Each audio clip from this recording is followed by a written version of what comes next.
নমস্কার বন্ধুরা, কেমন আছেন সবাই? আশা করি সবাই ভালো আছেন। আজকে আমার রান্নাঘরে সবাইকে স্বাগত জানাচ্ছি। আজকে আমি ১ম এ চলে এসেছি বাগানে। আজকে যেহেতু রেসিপি করব তার জন্য বাগান থেকে আমি কচুর শাক নিয়ে যাব।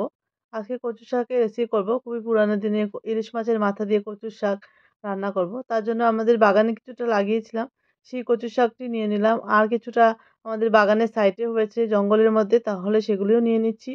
আর যেহেতু আজকে কচুর শাক করব, ১ম এ অনেক কাজ। সেই কচু শাকগুলোকে কাটা হয়ে যাচ্ছে। আর তারপরে নিয়ে যাব। দেখতে পাচ্ছেন কি সুন্দর বাগানে ফুল ফুটে আছে। ফুলগুলিও হচ্ছে সুন্দর হয়ে, আর আমরা নিয়ে যাচ্ছি। নিয়ে বাড়িতে নিয়ে চলে যাব। আর তারপর ধুয়ে সেগুলোকে রান্না শুরু করব। আর কচু শাক এমনিতেই খেতে ভালো লাগে। নিরামিষ, আমিষ দোনোটাই ভালো লাগে। আজকে যে রেসিপিটা করব সেটা আমিষই করব আমি। আমি ইলিশ মাছের মাথা দিয়ে কচুর শাক রান্না করব। আর এখানে আমার শাশুড়ি মা সবগুলোকে সুন্দর করে ধুয়ে, কাপড় দিয়ে ধুয়ে মুছে সেগুলোকে পরিষ্কার করে নিচ্ছে। কেননা কাটার পর আর উনি ধুবেন না। তার জন্য ধোয়ার কাজটা হয়ে গেল। তারপরে এখানে কাটা হয়ে যাচ্ছে। এভাবে পিস করে তারপরে সেগুলোকে সিদ্ধ বসিয়ে দেব। আমি একটু নুন আর একটু লেবু দিয়েছি। আমি ১ চামচ নুন আর একটু লেবু দিয়েছি, লেবুর রস দিয়েছি ২ চামচের মতো। দিয়ে সেটাকে বসিয়ে দিলাম। আর সিদ্ধ করে নেব ১ম এ একটু। তারপর সেটাকে রান্না করব। এদিকে আমি আমার সিদ্ধও হয়ে গেছে। আমার ১০-১৫ মিনিটের মধ্যে সিদ্ধ হয়ে গেছে। আর মাছগুলিও কাটা ছিল। সেই মাছগুলি থেকে মাথাগুলি নিয়ে নিয়েছি। যেহেতু মাথা দিয়ে করব তাই এখানে ৪ টা মাথা পেলাম। ৪ টা দিয়েই করে নেব। আ আমি মাথাগুলোকে নুন হলুদ লাগিয়ে নিলাম। লাগিয়ে আর এদিকে সর্ষের তেলটাও গরম বসিয়ে দিয়েছিলাম। আর আমি মাথাগুলোকে এখন একটু লাল করে ভেজে তুলে রাখবো।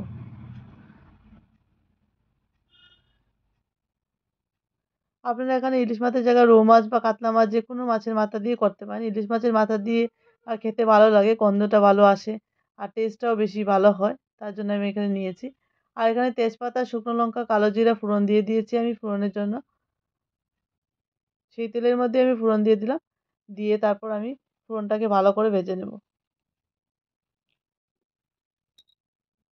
এখানে আমি বাদাম দিচ্ছি।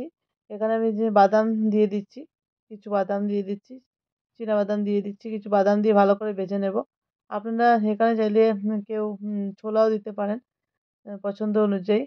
আর বাদাম দিলেও ভালো লাগে টেস্টটা। আমি কচু শাকে বাদাম দিয়ে করছি আজকে। আর এখানে আমি তারপর আমি শাকগুলি দিয়ে দিচ্ছি।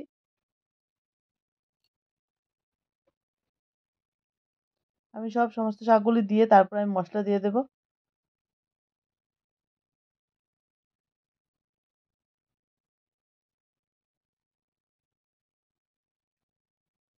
ভালো করে মিশিয়ে নিব যাতে একদম শাকের মধ্যে জল না থাকে। ভালো করেই রান্না করতে হবে। কচু শাক রান্না করতে অনেক সময় লাগে। এখানে ১ চামচ নুন দিয়ে দিয়েছি, ১ চামচ হলুদ দিয়ে দিচ্ছি। আর দিয়ে দেব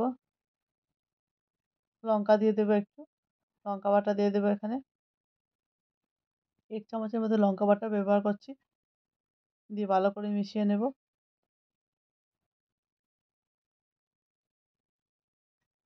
একটু ঢাকা দিয়ে রান্না করতে হবে। ২০ থেকে ২০ থেকে ২৫ মিনিট একটু ঢাকা দিয়ে রান্না করব। আর এখানে জিরে গুঁড়াও দিয়ে দিচ্ছি ১ চামচ। ভাজা জিরে গুঁড়া দিয়ে দিচ্ছি ১ চামচ। দিয়ে ভালো করে ঢাকা দিয়ে রান্না করে নেব। ২৫ মিনিটের মতো হয়ে গেলে একদম সফট হয়ে যাবে। দেখতে পাচ্ছেন কতটা সফট হয়ে গেছে। তারপর সেই পর্যায়ে আসলে পরে আমি মাছের মাথাগুলি দিয়ে দেব। আর কাঁচা লঙ্কা দিয়ে দেব। ভালো করে মিশিয়ে নেব। আবার ঢাকা দিয়ে কিছুক্ষণ রান্না করে নেব। জলটা একদম টেনে গেছে, দেখতেই পাচ্ছেন জলটা কতটুকু টেনে গেছে। একদম জল নেই সেই শাকের মধ্যে। এই পর্যায়ে আমি গ্যাসের ফ্লেমটা অফ করলাম। একটু ঘি দিয়েছিলাম। আর দিয়ে অফ করে নিলাম। ঘি আর অল্প চিনি দিয়ে অফ করে দিলাম। আর আমি এইভাবে বাটিতে পরিবেশন করে নিচ্ছি এবার। এই যে দারুণ স্বাদের আমার আজকে কচুর শাক রান্না। খুবই দেখতে যতটুকু সুন্দর হয়েছে, সত্যি খেতে অসম্ভব স্বাদ হয়েছে। খুবই টেস্টি একটা রেসিপি। খুবই ভালো লাগে। গরম ভাতের সঙ্গে জাস্ট অপূর্ব লাগে খেতে। আমার এই রেসিপিটা আপনাদের কেমন লাগছে অবশ্যই বলবেন। যদি ভালো লাগে তাহলে অবশ্যই লাইক, শেয়ার, কমেন্ট করবেন। আপনারা সবাই ভালো থাকবেন। এই রেসিপিটা আপনাদের ১ম থেকে দেখার জন্য অসংখ্য ধন্যবাদ। আবার দেখা হবে নেক্সট কোনো ভিডিওতে। নতুন কোনো রেসিপি নিয়ে হাজির হয়ে যাব। ততক্ষণ ভালো থাকবেন আপনারা, সুস্থ থাকবেন।